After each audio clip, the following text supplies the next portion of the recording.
다들 모여라! 상부의 지시로 내일 칼 반납한다. 예? 칼을 반납하라고요? 대신 호미가 지급된다. 아니, 호미를 왜 지급하는 겁니까? 내일부터 농사 지으러 간다. 농사요? 우리 장영영이 밭일을 하러 간다는 말입니까? 조선 최정의 친위부대인 장영영이 대체 왜요? 어허, 무엄하다. 이는 전하께서 직접 내리신 명령이다. 네? 1795년 수원 화성 북문 바깥의 일입니다. 조선 최정예 친위부대 장용영. 현대로 치면 수도 밤이 사령부쯤 되는 정예 군인들이 갑옷을 벗고 논으로 들어갑니다. 상상이 되시나요? 나라에서 가장 잘 훈련된 병사들이 칼 대신 호미를 쥐고 논두렁에 서 있는 장면 말입니다. 왕이 성을 쌓는다면 이해가 됩니다. 왕이 군대를 키운다면 그것도 당연한 일입니다. 그런데 왕이 막대한 나랏돈도 모자라 자기 사비까지 털어서 거대한 호수를 파고 자기 최정예 부대에게 별을 심게 한다? 도무지 앞뒤가 맞지 않는 이 상황. 누가, 왜 이런 결정을 내린 걸까요? 이 이야기의 주인공은 수많은 사극의 단골 주인공 정조입니다. 방금 그 장면은 정조가 자신의 친위부대 장용영에게 수원에서 농사를 짓게 한 일을 드라마처럼 표현해 본 것입니다. 정조는 수원에서 정말 별의별 일을 다 벌였습니다. 그리고 그 일들의 진짜 의도는 우리가 학교에서 배운 것과는 꽤 다릅니다. 많은 분들이 이렇게 알고 계실 겁니다. 정조가 한양에서 수원으로 수도를 옮기려 했다. 이른바 화성 천도설이죠. 드라마에서도 역사 교양 프로그램에서도 빠지지 않는 단골 소재입니다. 그런데 놀랍게도 실록 어디에도 승정원 일기 어디에도 정조가 천도하겠다고 말한 기록은 단 한 줄도 없습니다. 그렇다면 이 거대한 프로젝트는 대체 무엇을 위한 것이었을까요? 조선 역사상 가장 뛰어난 정치력을 가졌다고 평가받는 이 왕은 수원에서 무엇을 설계하고 있었던 걸까요? 이 영상이 끝날 때쯤이면 여러분이 알던 수원 화성이 완전히 다른 얼굴로 다가올지도 모릅니다. 본격적으로 시작하기 전에 한 가지 여쭙겠습니다. 정조의 계획은 무조건 화성 천도였다고 생각하신다면 댓글에 천도라고, 뭔가 다른 이유가 있었을 것 같다면 궁금이라고 적어주세요. 여러분의 댓글 하나하나가 영상을 만드는 큰 힘이 됩니다. 구독과 좋아요도 부탁드립니다. 그럼 이제 그때 그 시절로 들어가 보겠습니다. 1762년 한여름의 일이었습니다. 영조가 자신의 아들 사도세자를 디주에 가뒀습니다. 8일 뒤 세자는 결국 그 안에서 숨을 거둡니다. 캐는 나이로 28, 만으로는 27의 젊은 나이였습니다. 한나라의 세자가, 그것도 아버지인 왕의 명령으로 쌀을 담는 나무개짝 안에서 굶어 죽었다는 사실 자체가 믿기 힘든 비극이었습니다. 그리고 그 자리에는 11살짜리 아이가 있었습니다. 세손 훗날의 정조입니다. 기록에는 그가 통곡하며 엎드려 일어나지 못했다고 적혀 있습니다. 11살 아이의 눈앞에서 아버지가 서서히 죽어가는 광경이라니 그 트라우마가 얼마나 깊었을지 감히 가늠조차 어렵습니다. 여기서 소름 돋는 이야기를 하나 해야겠습니다. 정조는 아들을 죽인 뒤 직접 묘지문을 썼습니다. 무덤에 함께 묻는 글이죠. 그 안에 이런 대목이 있습니다. 백발이 성성한 아비로 하여금 만고에 없던 짓을 저지르게 하였단 말인가. 아들을 죽여놓고 도리어 그 아들을 원망하는 글입니다. 자기 결정을 합리화하는 정치적 변명과 아들을 잃은 아비의 처절한 해안이 뒤섞인 이 글은 청화백자판에 새겨져 당시 양주, 지금의 서울 동대문구 배봉산 땅속에 묻혔습니다. 그렇게 세상에서 잊히는 듯 했습니다. 그런데 27년 뒤 왕위에 오른 정조는 아버지의 묘를 수원으로 옮깁니다. 흥미로운 건 이때 그 묘지석이 함께 수습되지 않았다는 사실입니다. 정조가 할아버지의 원망이 담긴 글을 일부러 땅에 남겨둔 것인지 아니면 미처 찾지 못한 것인지는 지금도 알 수 없습니다. 어쩌면 아버지를 모독하는 그 글을 차마 제 손으로 꺼내고 싶지 않았는지도 모릅니다. 그리고 그로부터 다시 세월이 흘러 1968년 서울 배봉산 자락의 한 병원 공사 현장, 지하 깊은 곳에서 이 묘지석이 발굴됩니다. 가로 16.7cm, 세로 21.8cm의 청화백자판 17장, 그 위에 영조의 육성이 고스란히 남아 있었습니다. 거의 2세기 동안 땅속에 잠들어 있던 이 유물은 조선왕실 역사상 가장 비극적이고 모순적인 자기 변명서라는 평가를 받게 됩니다. 자, 이 비극을 가슴에 묻은 아이가 어른이 되어 왕이 됩니다. 1776년 마침내 왕위에 오른 정조의 즉위일성은 지금도 유명합니다. 나는 사도세자의 아들이다. 이건 단순한 자기소개가 아니었습니다. 아버지의 죽음을 부정하지도 숨기지도 않겠다는, 그리고 그 아들이라는 정체성을 정치의 출발점으로 삼겠다는 강렬한 선언이었습니다. 하지만 정조는 칼을 빼들고 복수의 길로 가지 않았습니다. 대신 철저하게 시스템으로 움직이기 시작합니다. 이 차이가 앞으로 펼쳐질 모든 이야기의 열쇠입니다. 먼저 그는 아버지의 묘를 옮기기로 합니다. 양주 배봉산에서 당대 최고의 명당으로 꼽히던 수원 화산으로. 놀라운 건 정조가 명당 후보지 50여 곳을 직접 답사했다는 점입니다. 왕이 몸소 그 많은 곳을 돌아다녔다는 사실 하나만으로도 이 일에 얼마나 진심이었는지 알 수 있습니다. 1789년 10월 이장이 완료됩니다. 새 무덤의 이름은 혈룡원. 짧은 공사 기간에도 왕릉급 속조물과 정자가, 비가, 홍살문까지 두루 갖춘 그야말로 아버지의 억울한 원혼을 달래 거대한 안식처였습니다. 이듬해인 1790년에는 바로 옆에 절, 용주사를 세워 아버지의 명복을 빌었습니다. 1792년에는 한 발 더 나아갑니다. 자신의 초상화, 즉 어진을 혈룡원 제실에 봉환한 것입니다. 살아있는 왕이 아버지 무덤 곁에 제 초상을 모셨다는 뜻입니다. 마치 아버지, 제가 항상 곁에 있겠습니다 라고 말하는 듯 하지 않습니까? 이 행위 하나에 정조의 효심이 고스란히 담겨 있습니다. 그런데 여기서 현실적인 문제가 터집니다. 아버지 무덤을 모실 수원 화산 일대가 하필 기존 수원의 중심지였던 것입니다. 관아가 있고 사람들이 모여 사는 동네 전체를 통째로 옮겨야 하는 상황. 보통의 왕이라면 이사가라는 명령 한 장이면 끝날 일이었습니다. 그런데 정조는 달랐습니다. 읍지를 팔달산 아래로 옮기면서 이전 비용으로 10만 냥이라는 거금을 하사하고 세터에 정착하는 농민에게는 10년간 세금을 면제해줬습니다. 삶의 터전을 잇는 백성에 대한 배려가 이 정도였다는 것. 이게 바로 정조라는 인물의 성격을 단번에 보여주는 장면입니다. 이 강제 대신 혜택이라는 방식 잘 기억해 두세요. 앞으로 계속 반복돼 정조의 시그니처니까요. 자, 보통 우리가 아는 이야기는 여기까지입니다. 효자 정조가 아버지 무덤을 옮기고 수원에 성을 쌓았다. 정약용의 거중기로 쌓은 유네스코 세계문화유산 교과서에 실린 바로 그 이야기죠. 그런데 진짜 이상한 건 성이 아니라 성 바깥에 정조가 쏟아부은 돈과 정성입니다. 성을 쌓는 것도 엄청난 일인데 성 밖에 들인 공을 보면 오히려 성벽은 빙산의 일각처럼 느껴질 정도입니다. 먼저 그 유명한 화성, 천도설부터 짚고 가겠습니다. 이 설에는 제법 그럴듯한 근거가 5가지나 있습니다. 첫째, 아버지 무덤의 이장입니다. 수도를 옮기려면 명분이 필요한데 왕릉이 그 명분이 된다는 거죠. 둘째, 행궁 건설입니다. 사성 안에 지은 정조의 행궁은 무려 576칸 규모로 웬만한 궁궐에 견주어도 손색이 없었습니다. 셋째, 장용령, 외영의 주둔입니다. 내영은 서울에, 외영은 수원에 뒀는데 수원의 외영은 사실상 조선 최대의 정예 군영이었습니다. 넷째, 1795년 어머니 태경궁 홍씨의 회갑잔치를 서울이 아닌 화성에서 열었다는 점. 6,000명이 동원돼 7박 8일의 대행차였으니 단순한 생일잔치라고 보기엔 규모가 너무 컸습니다. 다섯째, 북문의 이름이 장안문이라는 사실입니다. 장안은 당나라의 수도 이름이니 성문에 다른 나라 수도 이름을 붙였다는 것 자체가 의미심장하다는 해석이죠. 이것만 보면 천도가 거의 확실해 보입니다. 그런데 이 천도설을 정면으로 뒤집는 결정적 반박이 2가지 있습니다. 첫 번째는 크기입니다. 화성의 성곽둘레는 약 5.7km에 불과합니다. 반면 한양도성의 둘레는 약 18.6km. 화성은 한양의 3분의 1도 안 됩니다. 한나라의 수도가 되기엔 물리적으로 너무 작았던 겁니다. 두 번째는 정조 본인의 입에서 나온 말입니다. 그는 늙으면 왕위를 물려주고 수원에서 노년을 보내고 싶다는 뜻을 내비쳤습니다. 이건 천도가 아니라 퇴위 후 상황으로서 머물 거처를 말한 것이었습니다. 수도를 통째로 옮기는 것과 은퇴 후 별장에서 사는 것은 완전히 다른 이야기죠. 그렇다면 천도가 아니라면 이 모든 건 대체 무엇을 위한 것이었을까요? 정조의 진짜 그림을 보려면 1794년의 어느 가뭄으로 거슬러 올라가야 합니다.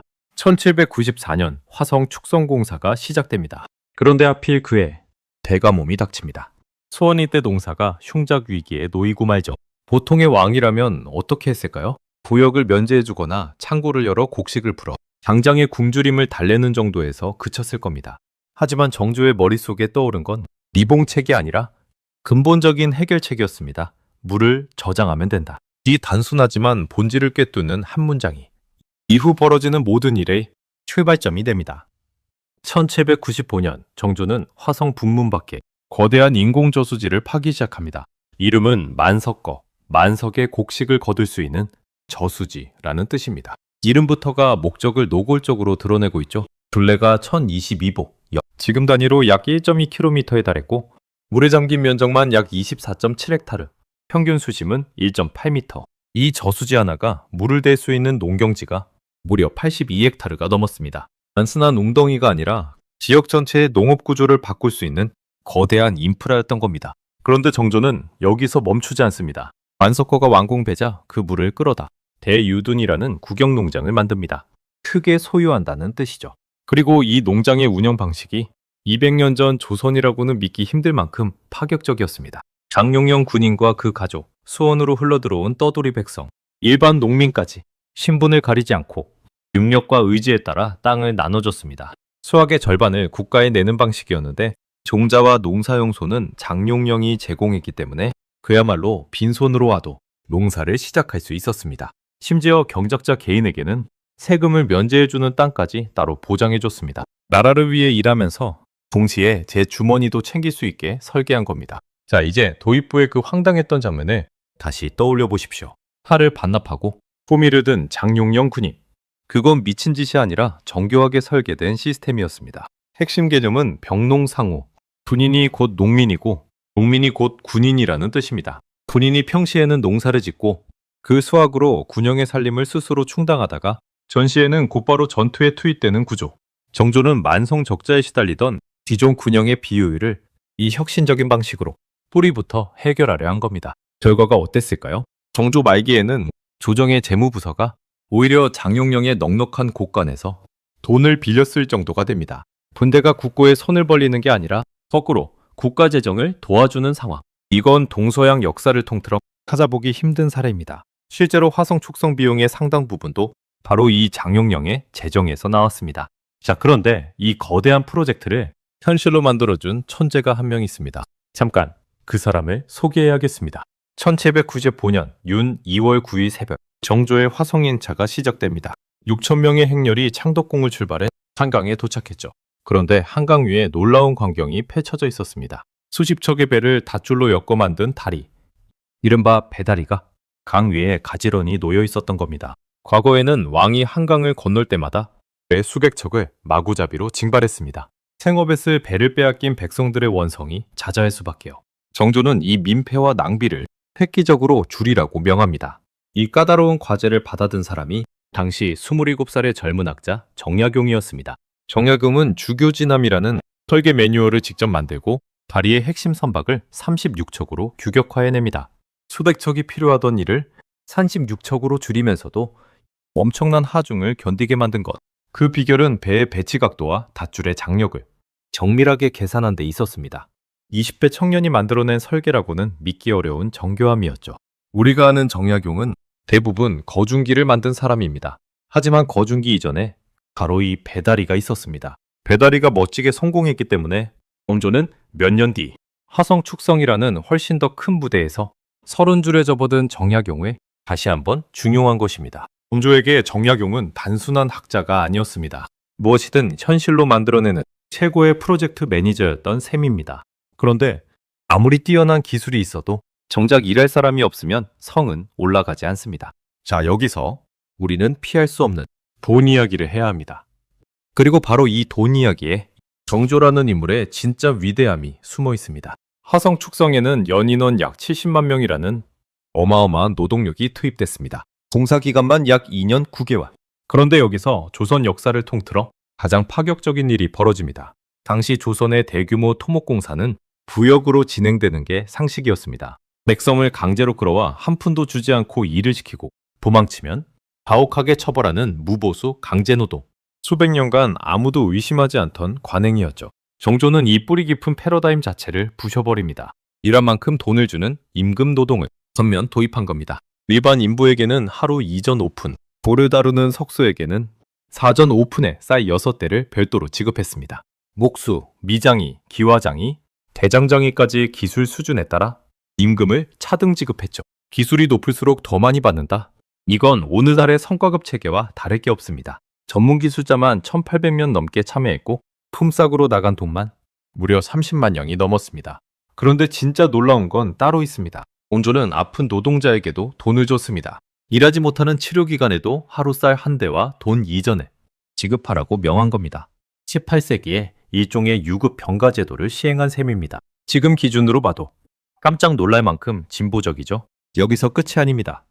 1794년 여름, 무더위가 기승을 부리자 정조는 더위 먹은 일꾼들을 위해 척서단이라는 약을 만들게 합니다. 무려 4,000종을 지어 공사 현장으로 내려보냈죠. 왕이 직접 노동자들의 건강을 챙기려고 약까지 보냈다는 이 기록은 읽을 때마다 감탄을 자아냅니다. 게다가 정조는 이렇게 말했다고 합니다. 더위시키면 약을 준 것은 잭성과 고락을 함께한다는 뜻이지 이게 무슨 큰 도움이 되겠는가.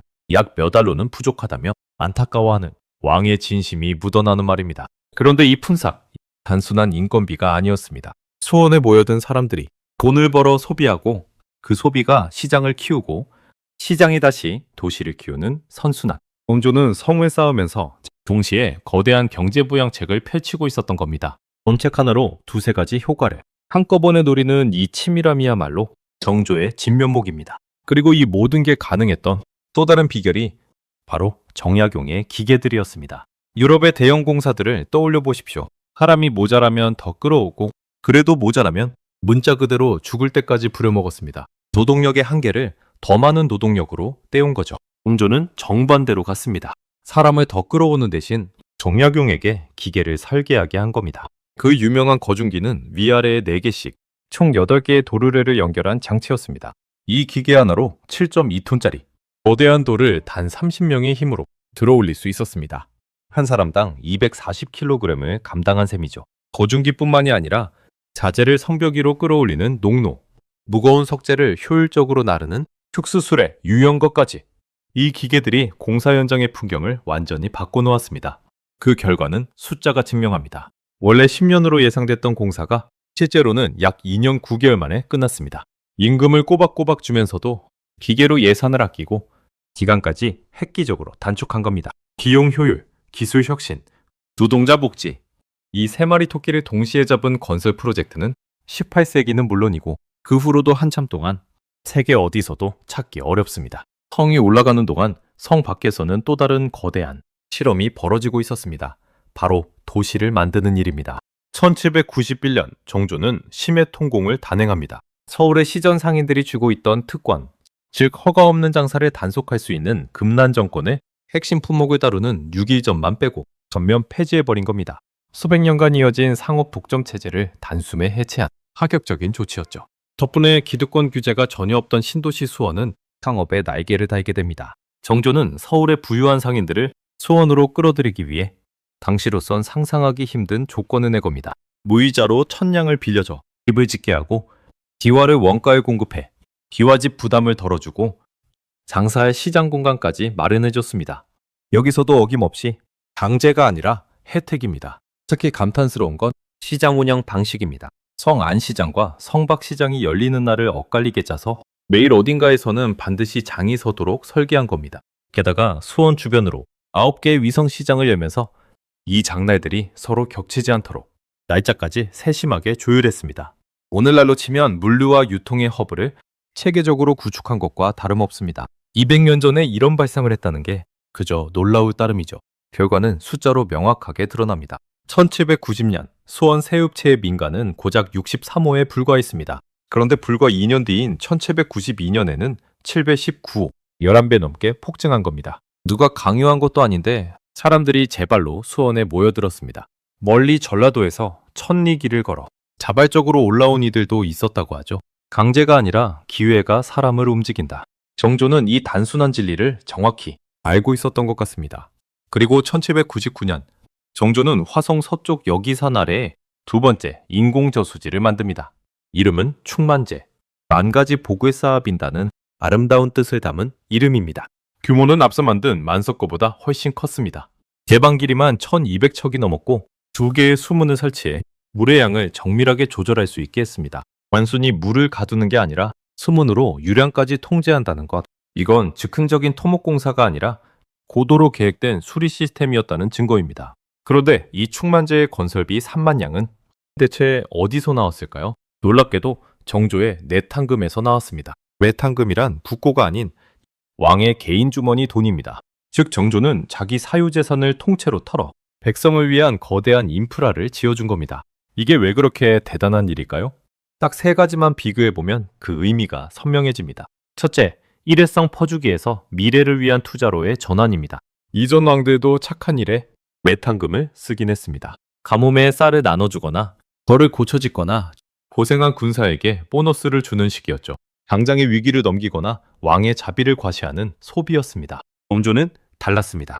굶주린 백성에게 물고기를 쥐어준 게 아니라 가뭄이 와도 끄떡없이 농사 지을 수 있는 저수지를 만들어 백성이 스스로 자립할 영구적인 생업 기반을 깔아준 겁니다. 소비가 아니라 투자였던 거죠. 둘째, 왕실 사유재산의 완벽한 사회 환원입니다.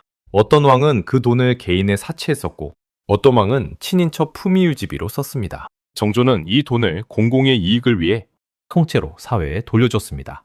왕의 주머니에서 나온 돈이 임금으로 풀려 시장을 살리고 그 돈으로 지은 저수지가 황무지를 옥토로 바꾸고 그래서 나라 전체의 쌀 생산이 늘어나는 완벽한 선순환을 만든 겁니다. 셋째, 신하들의 발목 잡기를 무력화한 신개념 왕권 강화였습니다. 조선에서 대형 토목공사를 하려면 신하들의 반대를 뚫어야 했습니다. 기근이 들었으니 공사를 멈추소서, 나랏돈을 아끼소서. 비비권 세력은 사사건건 발목을 잡았죠. 그런데 정조가 내 개인 돈으로 내가 사랑하는 백성을 위해 저수지를 짓겠다는데 너희가 무슨 명분으로 반대하느냐 라고 나오면 신하들은 입을 다물 수밖에 없었습니다. 나랏돈 한 푼 안 쓰고 왕의 독자적 재정 능력을 과시하며 백성의 지지까지 얻은 겁니다. 이전 왕들의 내탕금이 궁궐 담장 안의 사치나 일회성 자선에 머물렀다면 정조의 내탕금은 백성의 젖줄이 되는 국가기관 인프라에 투자된 말하자면 조선 최초의 공공 벤처 자금이었던 셈입니다. 정리하면 이렇습니다. 왕이 제 돈을 들여 호수를 파고 그 물로 농사를 짓게 하고 그 수확으로 성과도시를 유지할 재정을 만든다. 더 중요한 건 자기가 세상에서 사라져도 이 시스템이 스스로 굴러가도록 설계했다는 점입니다. 왕 개인에게 의존하는 게 아니라 시스템 자체가 살아 움직이게 만든 것. 바로 이 장기적 안목이 정조를 단순한 성군이 아니라 진정한 설계자라고 부를 수 있는 이유입니다. 자, 여기까지가 우리가 알고 있었던 그리고 조금 더 깊이 들여다본 수원 화성의 이야기입니다. 그런데 여기서 정말 흥미로운 질문을 하나 던져보겠습니다. 정조가 한 이 일들, 과연 같은 시대, 세계적으로는 어떤 수준이었을까요? 놀랍게도 같은 18세기 유럽에서도 비슷한 시도를 한 군주들이 있었습니다. 그런데 그 결과가 정조와는 너무나도 달랐습니다. 당시 프랑스에는 코르베라는 제도가 있었습니다. 왕이 도로를 닦겠다고 하면 주변 마을 농민들이 무보수로 끌려 나와야 하는 강제노역이었죠.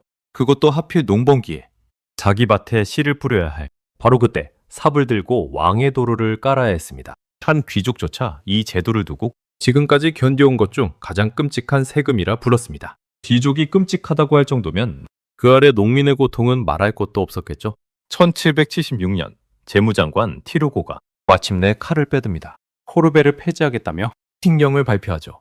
그런데 귀족들과 파리, 고등법원이 격렬하게 반발합니다. 코르베를 없애면 누가 도로를 닦느냐?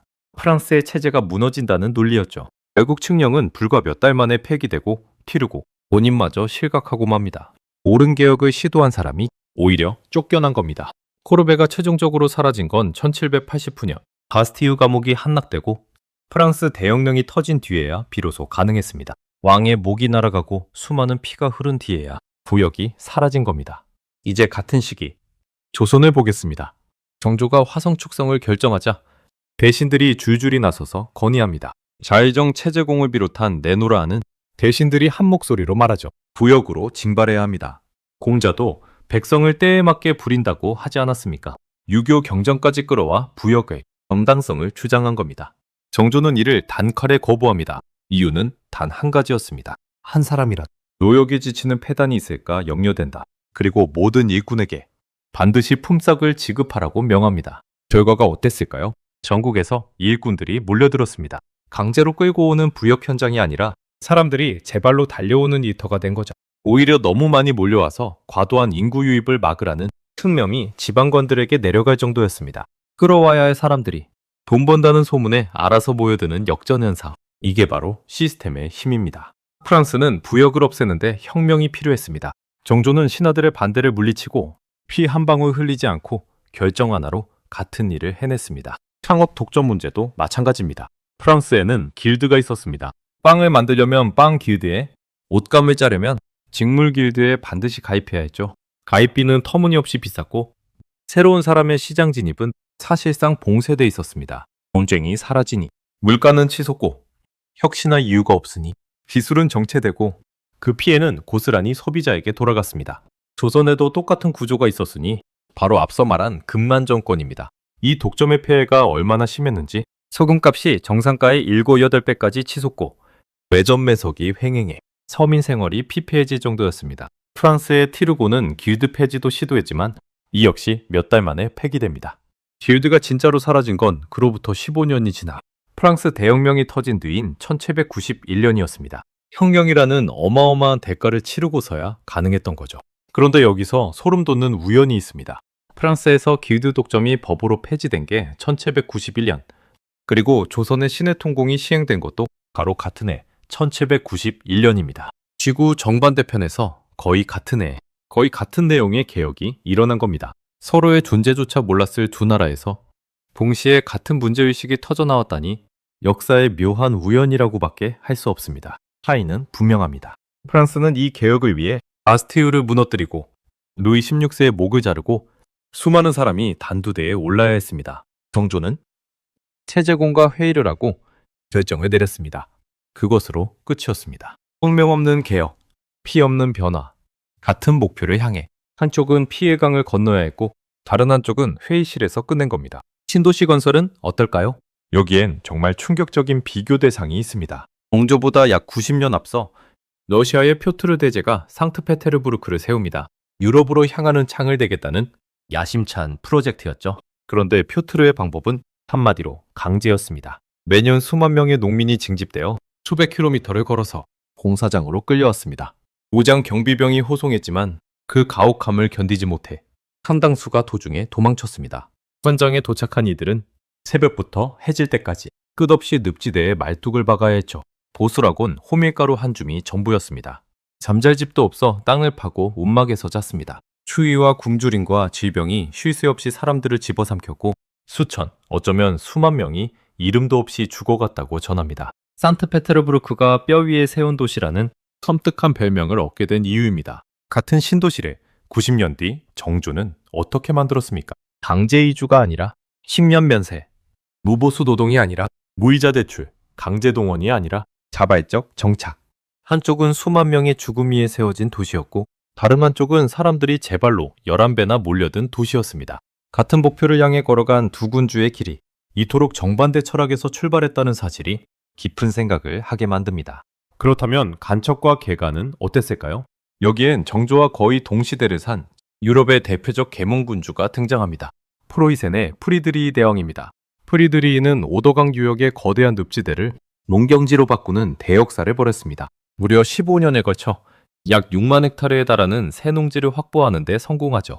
그리고 외국에서 이주민을 모집해 세금을 면제해주고 새 마을에 교회와 학교, 여관까지 지어줬습니다. 이것만으로도 충분히 대단한 프로젝트입니다. 하지만 프리드리히의 사업은 딱 거기까지였습니다. 늪을 농지로 바꾸고 농민을 정착시키는 것. 그게 전부였죠. 그 농지에 군사기지를 결합하지도 상업도시로 발전시키지도 않았습니다. 수리, 군사, 상업, 도시를 하나의 유기적인 시스템으로 엮겠다는 발상까지는 이르지 못한 겁니다. 이제 정조의 소원을 다시 보십시오. 늪을 개간하고 저수지를 파고 그 농지에 군인과 백성을 함께 정착시키고 농사지으며 군사훈련도 하게 하고 거기서 난 곡식은 군량미가 되는 동시에 시장에서 팔려 상업자금이 됩니다. 하나의 프로젝트 안에 농업, 군사, 상업, 재정이 전부 녹아있는 거죠.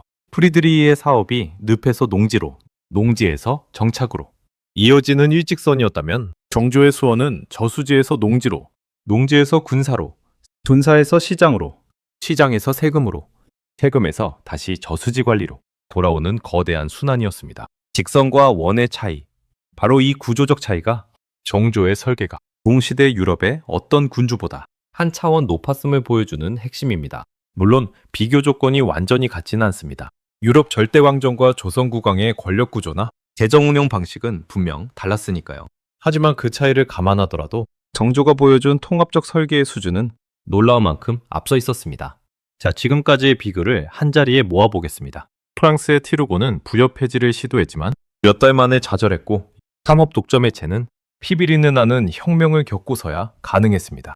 러시아의 표트르 대제는 신도시를 세웠지만 수만 명의 목숨을 대가로 치렀습니다. 프로이센의 프리드리히 대왕은 관척과 정착에는 성공했지만 그것을 상업이나 군사와 엮는 데까지는 이르지 못했습니다. 오스트리아의 요제프 2세는 농노제 폐지를 시도했지만 귀족들의 반발에 사실상 좌절했고, 완전한 폐지는 그가 죽고 한참 뒤에야 이루어졌습니다. 보십시오.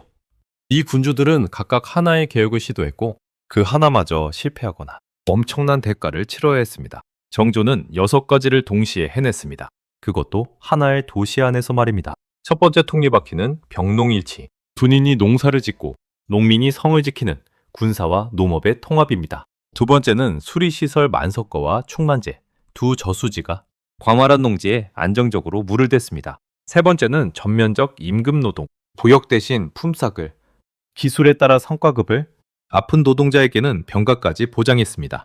네 번째는 상업 자유화, 금단 정권의 폐지에 누구나 장사할 길을 열었습니다. 다섯 번째는 혜택 기반의 도시 설계, 무이자 대출과 면세로 사람들이 제발로 모여들게 만들었습니다. 그리고 여섯 번째는 이 다섯을 하나로 잇는 순환 시스템 그 자체입니다. 저수지의 물이 농지를 적시면 곡식이 자랍니다. 곡식은 군량미가 됩니다. 군대가 지키는 성 안에서 시장이 열립니다. 시장의 상인은 세금을 냅니다. 그 세금으로 다시 저수지를 관리하고 성을 유지합니다. 하나가 돌면 전부가 돌고 하나가 멈추면 전부가 멈추는 구조. 마치 정밀하게 맞물린 톱니바퀴처럼 각 요소가 서로를 떠받치고 있는 겁니다. 참고로 나폴레옹 3세가 파리를 도로와 하수도와 공원에 통합 설계한 최초의 근대 도시, 재개발로 뜯어고친 게 1853년입니다. 그런데 정조의 수원 화성은 그보다 무려 60년이나 앞서 이미 군사와 농업, 상업과 수리, 그리고 복지까지 하나의 시스템으로 통합하고 있었습니다. 그것도 혁명 없이, 학살 없이, 강제동원 없이. 수원 화성이 유네스코 세계문화유산이 진짜 이유는 성벽이 아름다워서가 아닙니다. 그 성벽 안에 담긴 시스템이 당대 세계 어디에도 없던 것이었기 때문입니다. 그런데 6개의 톱니바퀴를 설계한 그 사람은 끝내 자신의 시스템이 완전히 무르익는 모습을 보지 못합니다. 1800년 음력 6월 28일, 양력으로는 8월 18일, 정조가 눈을 감습니다. 캐는 나이 49, 만으로는 47. 등에 난 종기가 악화되며 급격히 쇠약해졌다는 기록이 남아있습니다. 복살설은 지금까지도 역사의 미스터리로 남아있죠. 다만 확실한 것이 하나 있습니다. 정조가 죽자마자 그가 평생 쌓아올린 정치적 기반이 하나둘 해체되기 시작했다는 사실입니다. 1802년 어린 순조를 대신해 수렴청정을 맡은 정순왕후가 장룡영의 혁파를 명합니다. 내영과 외영이 모두 폐지되고 경력과 재정은 옛 군영으로 환원됩니다. 정조가 심혈을 기울여 만든 조선 최고의 군영이 왕이 죽은 지 단 2년 만에 사라진 겁니다. 반대파에게 장룡영은 거대한 무력 위협이자 정조의 정치적 상징이었으니 가장 먼저 제거 대상이 된 거죠. 하지만 군대는 해체됐어도 정조가 성 바깥에 심어둔 물과 토지만큼은 그 누구도 없앨 수 없었습니다. 만석거의 물은 왕이 죽은 뒤에도 원함없이 흘렀습니다. 충간제의 수문은 사람이 바뀌어도 어김없이 열리고 닫혔습니다. 대유둔의 농지에서는 해마다 푸른 벼가 자랐습니다. 군대는 명령 한 장으로 해체할 수 있었지만 땅속 깊이 뿌리내린 저수지를 부술 수는 없었습니다. 상인들이 북적이는 시장을 닫을 수도, 하방으로 뚫린 도로를 다시 흙으로 덮을 수도 없었습니다. 정조가 왜 그토록 물과 토지와 도로에 집착했는지, 왜 시스템이라는 것에 모든 것을 걸었는지, 그 이유가 바로 여기에 있었던 겁니다. 정조가 진정으로 만든 것은 왕 한 사람의 힘으로 겨우 굴러가는 위태로운 왕조가 아니었습니다. 왕이 사라져도 백성의 삶 속에서 스스로 멈추지 않는 지속 가능한 시스템이었습니다. 왕이 죽어도 물은 흐르고 곡식은 자라고 시장은 열리도록 만들어둔 것. 이것이야말로 정조가 남긴 가장 위대한 유산입니다. 그렇다면 그 흔적은 지금 어디에 있을까요? 충만제는 지금 수원의 명소인 서호공원이 되었습니다. 만석거는 만석공원으로 남았고 대유둔이 있던 자리는 지금의 서둔동입니다. 더 흥미로운 건 훗날 서울대학교 농업생명과학대학의 전신이 되는 수원농림학교가 바로 이곳에 세워졌다는 사실입니다. 오늘날 이 자리에 국립농업박물관이 있는 것도 결코 우연이 아닙니다. 원조가 200년도 더 전에 심어둔 농업 인프라 위에 대한민국 근대 농업교육과 연구가 싹튼 겁니다. 세상을 떠난 지 두세 기가 넘도록 그 설계의 영향력이 지금까지 이어지고 있다는 사실이 정의로울 따름입니다. 다시 1795년으로 돌아가 봅니다. 수원 화성 서장대 깊은 밤이었습니다. 횃불이 성벽을 장엄하게 비추는 가운데 황금빛 갑옷을 입은 정조가 군사훈련을 지휘합니다. 무려 밤을 새워 이어진 군사와 주민의 합동훈련이었죠. 이 장면만 보면 그는 당장이라도 전쟁을 준비하는 군주처럼 보입니다. 하지만 이제 우리는 압니다. 그가 서장대 높은 곳에서 내려다보던 것은 가상의 적이 아니었습니다. 성 밖으로 끝없이 펼쳐진 저수지가 있었습니다. 그 물을 받아 황금빛으로 익어가는 둔전의 벼가 있었습니다. 밤늦도록 불이 꺼지지 않는 시장에 불빛이 있었습니다. 캐로 닦인 길을 따라 분주에 오가는 상인들의 행렬이 있었습니다. 그리고 그 모든 것을 하나로 잇는 6개의 톱니바퀴가 소리 없이 돌아가고 있었습니다. 그는 단순히 성을 쌓은 게 아닙니다. 백성이 먹고 살 수 있는 거대한 미래 도시를 설계한 겁니다. 다음에 수원 화성을 찾으시거든 성벽의 돌을 한번 만져보십시오. 그 돌을 올린 사람은 끌려온 노예가 아닙니다. 품삯을 받고 제 발로 찾아온 장인입니다. 정약용이 설계한 거중기가 그 무거운 돌을 들어 올렸고 정조가 직접 만들게 한 약이 그 장인의 건강을 지켰습니다. 성벽 너머 저수지의 물은 200년 전에도 똑같이 논으로 흘러들었고 그 물로 자란 쌀로 군인이 밥을 먹었으며 그 군인이 지킨 시장에서 황인이 장사를 했습니다. 자, 그래서 마지막으로 다시 한번 묻겠습니다. 우리는 오랫동안 정조의 화성을 비운의 천도 계획으로만 기억해왔습니다. 그런데 만약 정조의 목적이 정말 수도를 옮기고 군사기지를 짓는 것이었다면 왜 그는 막대한 사비를 궁궐이 아니라 저수지와 농경지에 먼저 쏟아부었을까요? 왕은 성벽보다 물길을 먼저 냈고 군대보다 저수지를 먼저 채웠습니다. 완벽한 수리시설로 가뭄을 극복하고 과학적인 농법으로 생산성을 끌어올려 도시 스스로 먹고 살게 만든 경제 생태계. 어쩌면 정조가 화성에서 진짜로 꿈꾼 것은 천도가 아니었을지도 모릅니다. 백성을 굶주림에서 구하기 위해 그 시대가 동원할 수 있는 모든 과학과 경제학을 쏟아부어 만든 도시. 그것은 18세기 조선이 도달할 수 있었던 최첨단 농업 테크시티. 말하자면 조선 최초의 국가주도 스마트팜 프로젝트였던 것은 아닐까요? 한 사람이 설계한 6개의 톱니바퀴가 돌아가는 도시. 그 설계자의 이름이 바로 정조입니다. 여러분은 어떻게 생각하시나요? 정조의 또 다른 면모 중 더 알고 싶은 부분이 있다면 댓글로 남겨주세요. 다음 영상을 만들 때 꼭 참고하겠습니다. 구독과 좋아요도 잊지 말아주세요. 다음 영상에서 또 만나요.